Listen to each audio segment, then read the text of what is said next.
Adik makan apa? Sedap.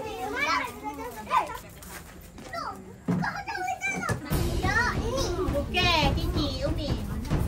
Umi buat air balik.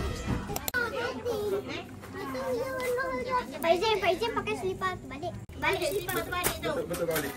Okey. Okey. Terbalik.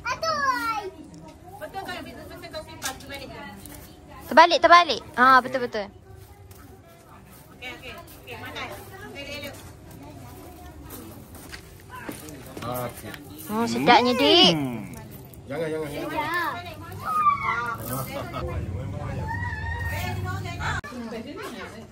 Program jangan balik je lah. Program ni jangan balik je lah, benar. Wah, 3 orang. Dia kata air bukan mama, air ni dekat anak ni ke mana? Anak-anak lah. Pergi kecil dulu.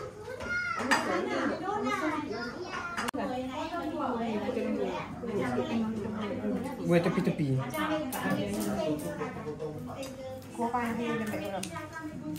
Macam mana guna ni? Itu 10 kali. Ni je. Ni 10 kali sehari. Lepas tu budak-budak ambil makan. Promote Samsung. Hai. Pergi makan panu.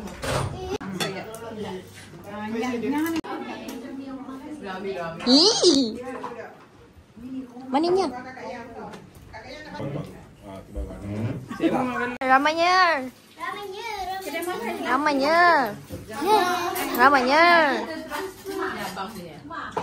Makan luar apa warna dia?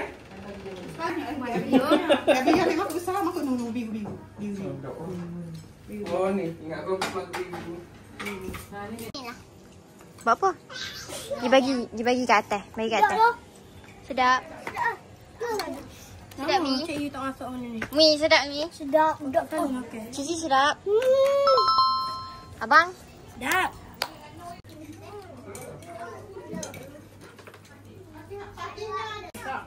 Kita tak makan ni. Yang baru muncul. Yang. Bosan kan yang? Yang Ui. Sedap tak? Jangan kau merah je. Yang ni tak satu-satu. Ya, ni mau jadi dulu. Tu.